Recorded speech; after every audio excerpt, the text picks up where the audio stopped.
Memorial സംഘടിപ്പിച്ച smart India business conclave 2025 season 3 എന്ന പരിപാടിയുടെ ഭാഗമായാണ് മിസ്റ്റർ സുബിൻ രാജുവിന് success Kerala creative excellence of the year award നൽകി ആദരിച്ചത്. മന്ത്രിമാരായ രാമചന്ദ്രൻ കടന്നപ്പള്ളി, ജെ ചിഞ്ചുറാണി ചേർന്ന് പുരസ്കാരം സമ്മാനിച്ചു. V K Prashanth MLA excellence certificate കൈമാറി. വാർഷികാഘോഷത്തിന്റെ ഉദ്ഘാടനം മന്ത്രിമാരായ രാമചന്ദ്രൻ കടന്നപ്പള്ളിയും ചിഞ്ചുറാണിയും ചേർന്ന് നിർവഹിച്ചു. മുൻ മന്ത്രി V Surendran Pillai, Vattiyoorkavu MLA advocate V K Prashanth, പാഴ്സ ഇൻസ്റ്റിറ്റ്യൂട്ട് മുൻ director doctor MR Thampan, Bharat Bhavan member secretary doctor Pramod Payyanur, Kerala financial corporation general manager Sajitha Jinal, councillor Palayam Rajan, Justin D Morris, cine artist Maya Subu, Ranjith Kollamkonam എന്നിവർ ചടങ്ങിൽ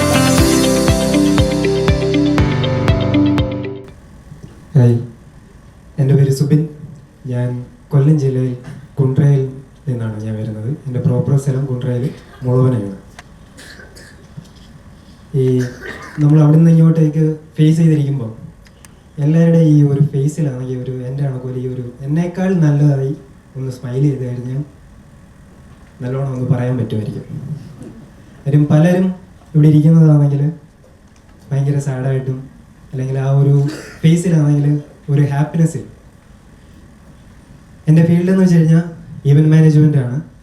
കാറ്ററിംഗ് ആൻഡ് ഡെക്കറേഷൻ എന്ന ഒരു സംരംഭമാണ് ഞാൻ ചെയ്യുന്നത്. ആദ്യമായി എനിക്ക് ഈ ഒരു വേദി ഒരുക്കി തന്നതിന് നന്ദി ആദ്യം ഞാൻ പറയുന്നു. എല്ലാത്തിനും അതിൻ്റേതായിട്ടുള്ള സമയമുണ്ടല്ലോ ദാസ എന്ന് പറയുന്നത്, വിജയനും ദാസനും പറയുന്ന പോലെ എല്ലാത്തിനും അതിൻ്റേതായിട്ടുള്ള സമയമുണ്ടല്ലോ എന്ന് പറയുന്ന പോലെയാണ് ഞാൻ ഈ ഒരു ഫീൽഡിലാണ് എനിക്ക് ഇറക്കി തിരിഞ്ഞിരിക്കുന്നത്. ഞാൻ 2016 ഈ ഒരു സംരംഭം ആണെങ്കിൽ സ്റ്റാർട്ടപ്പ് ചെയ്യുന്നത്. ആ സ്റ്റാർട്ടപ്പിലാണെങ്കിൽ അത് എൻ്റെ കൂടെ ആണെങ്കിൽ പേരൻസ് ആയാലും എല്ലാം നല്ല സപ്പോർട്ടിങ്ങും കാര്യങ്ങളൊക്കെ ആയിരുന്നു. ഇപ്പോൾ നമുക്കറിയാം, പണ്ട് നമ്മളൊരു കല്യാണമോ അല്ലെങ്കിൽ ഏതെങ്കിലും ഒരു പ്രോഗ്രാം ആണെങ്കിൽ നമുക്കത് നോക്കണമെങ്കിൽ അല്ലെങ്കിൽ നമുക്കത് ഒരു ടീമിന് കൊടുക്കണമെന്നുണ്ടെങ്കിൽ ആണെങ്കിൽ നമ്മൾ നല്ലൊരു ടീമിനാണെങ്കിൽ പണ്ട് മുതലേ ആണെങ്കിലും നമ്മൾ കഴിക്കുന്ന പലയിടത്തിൽ നിന്ന് കഴിക്കുന്ന ഫുഡുകൾ നമ്മൾ ചെക്ക് ചെയ്ത് നോക്കിയതിന് ശേഷമാണെങ്കിൽ നമ്മൾ അങ്ങോട്ടേക്ക് വിളിക്കും. ഇപ്പോൾ അങ്ങനെയല്ല. കാര്യം ഓരോ ദിവസവും കഴിയുന്തോറും ആണെങ്കിൽ ഓരോരോ മാറ്റങ്ങളും കാര്യങ്ങളൊക്കെയാണ്. ഇപ്പോൾ A to Z ആണെങ്കിലും ഒരു വെഡിങ് നമ്മൾ അറ്റൻഡ് ചെയ്ത് കഴിഞ്ഞാലും അതിൻ്റെ ഡ്രസ്സ്, അതിൻ്റെ ഗോൾഡ്, അതിൻ്റെ ഫുഡ്, ഡെക്കറേഷൻ, ആ ഒരു കസ്റ്റമറിന് എങ്ങും പോകണ്ട, വീട്ടിൽ തന്നെ ഇരുന്നാൽ മതി. അപ്പോൾ ഞാനത് നോക്കുന്നതെന്ന് വെച്ച് കഴിഞ്ഞാൽ അങ്ങനെ ആ ഒരു കാഴ്ചപ്പാടേ അല്ല. കാര്യം നമ്മൾ നല്ല ക്വാളിറ്റിയിൽ ഫുഡ് കൊടുക്കുക, ആ ഒരു ഫുഡ് കൊടുക്കുന്നതാണെങ്കിൽ നല്ല ക്വാളിറ്റിയിലും, അതിപ്പോൾ ഒരു സർവീസുകളാണെങ്കിലും നമ്മളത് കൊടുക്കുന്നതാണെങ്കിൽ ആ ഒരു കസ്റ്റമർ ഓർത്തിരുന്ന് നമ്മളെ വിളിക്കണം. ഒരു സമയത്താണെങ്കിൽ ഒരു മാസത്തിൽ ഒരു വർക്ക് ഞാൻ ചെയ്തു തോന്നുന്നു. ആ ഒരു വർക്കിൽ കണ്ടതിന് ശേഷം, ആ ഒരു ഫുഡ് കഴിച്ചതിന് ശേഷമാണെങ്കിൽ നമ്മളെ ഒരു കസ്റ്റമർ വിളിച്ച് പറയുന്നു, ഞങ്ങൾക്ക് ആ ഫുഡും A to Z ഞങ്ങൾ അറേഞ്ച് ചെയ്ത എല്ലാ കാര്യങ്ങളും ഇഷ്ടപ്പെട്ടു. അത് അത്രയാണെങ്കിൽ നമ്മുടെ അടുത്ത് പറയുമ്പോൾ എനിക്ക് ഉണ്ടാകുന്ന ഏറ്റവും കൂടുതലാണെങ്കിൽ ഒരു ഹാപ്പിനെസ് ആണ്. ആ ഒരു ഹാപ്പിനെസ്സിലാണ് ഞാൻ ഇന്ന് നിൽക്കുന്നത്. ഞാൻ ഇന്ന് വരെയും ഞാൻ ചെയ്യുന്ന കാര്യങ്ങൾ ഏറ്റവും ഈ ഒരു ബിസിനസ്സിൽ ആണെങ്കിൽ എൻ്റെ ഈ ഒരു കാറ്ററിങ്ങിൻ്റെ മേഖലയിലായാലും എനിക്ക് മെയിനായിട്ടാണെങ്കിൽ ഒരു എയിമെന്ന് വെച്ച് കഴിഞ്ഞാൽ സത്യസന്ധത. ആ ഒരു കാര്യമാണ് ഞാൻ ഇതിൽ മെയിനായിട്ട് നോക്കുന്നതും എല്ലാം. നമ്മൾ പുറമേ ആണെങ്കിൽ ഒരുപാടാണെങ്കിൽ പ്രോഗ്രാംസ് ഒക്കെ ആണെങ്കിൽ നമ്മൾ ചെയ്യുമ്പോൾ പലരും റേറ്റ് കുറച്ചാണെങ്കിൽ ചെയ്യാറുണ്ട്. പക്ഷെ എന്നെ സംബന്ധിച്ചാണെങ്കിൽ ഞാൻ അത് നോക്കാറില്ല. ഞാൻ ഒരു പ്രോഗ്രാം എഗ്രിമെന്റ് ചെയ്യാൻ പോകുമ്പോൾ അവിടെ തന്നെ ആണെങ്കിൽ നമ്മളെ ചിന്തിക്കുന്നതെന്ന് വെച്ച് കഴിഞ്ഞാൽ ഇറങ്ങുന്ന ടൈമിലാണെങ്കിൽ ഞാൻ റെഡിയായി, എനിക്കത് കിട്ടുമോ, പ്രോഗ്രാം കിട്ടുമോ കിട്ടത്തില്ലയോ എന്നുള്ള ആ ഒരു ടെൻഷനോ കാര്യങ്ങളോ ഒന്നുമില്ല. മറിച്ച് ഞാൻ ഫുൾ ഹാപ്പിയാണ്.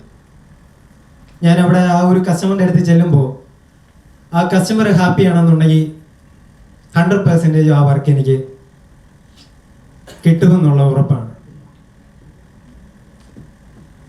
ആ ഒരു സുബിൻ നല്ല രീതിയിൽ ചെയ്യും എന്നുള്ള ആ ഒരു കോൺഫിഡൻസ് നമുക്ക് തന്നതും കുറേ കസ്റ്റമറുണ്ട്. അതേപോലെ തന്നെയാണ് ഈ ഒരു സമയത്തും എന്നെ ഇവിടെ എത്തിച്ചതും എല്ലാം. ഞാൻ ഈ ഒരു 2016 ഞാൻ ഈ ഒരു ഫീൽഡിലാണെങ്കിൽ സ്റ്റാർട്ടപ്പ് ചെയ്യുന്നത്. ആ ഒരു സ്റ്റാർട്ടപ്പ് എന്ന് വെച്ച് കഴിഞ്ഞാൽ അന്ന് മുതലേ ആണെങ്കിൽ കുക്കിങ്ങും കാര്യങ്ങളൊക്കെ ആണെങ്കിൽ ഞാൻ 10 പേർക്കാണെങ്കിലും 20 പേർക്കാണെങ്കിലും ഞാൻ തന്നെ കുക്ക് ചെയ്ത് കൊടുക്കും. കൊറോണ സമയത്ത് ഞാൻ വിചാരിച്ചു ഞാൻ ഒരുപാട് ഡൗൺ ആയിരുന്നു. പക്ഷേ ഞാനത് ഏറ്റവും കൂടുതൽ പിടിച്ച് നിന്നതെന്ന് വെച്ച് കഴിഞ്ഞാൽ പല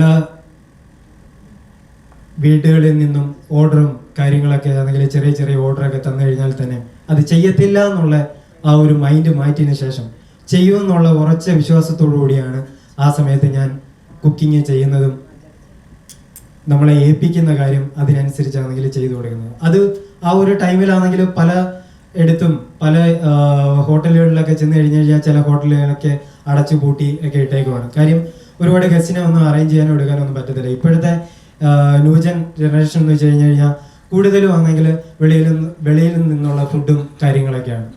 അപ്പോൾ ആ ഒരു കാര്യങ്ങൾ നോക്കി വരുവാണെങ്കിൽ തന്നെ ആണെങ്കിൽ നമ്മളത് ചെയ്യുന്ന ഗോഡൗണിൽ തന്നെ ആണെങ്കിൽ ചെറിയ ചെറിയ പ്രോഗ്രാംസും കാര്യങ്ങളൊക്കെ ആണെങ്കിൽ ആ ഒരു ടൈമിൽ ചെയ്തു തുടങ്ങിയിട്ടുണ്ട്. ഇപ്പം പലയിടത്തും പ്രോഗ്രാമും കാര്യങ്ങളൊക്കെ ആണെങ്കിൽ ചെയ്യുന്നുണ്ട്. നല്ല ക്വാളിറ്റി ആയിട്ടും ക്വാണ്ടിറ്റിയോടെയും നല്ലൊരു ഹാപ്പിനെസ് ആയിട്ടും നല്ല രീതിയിലാണെങ്കിൽ എൻ്റെ ഒരു സംരംഭം നടന്നു പോയിക്കൊണ്ടേയിരിക്കുന്നു. Okay, thank you.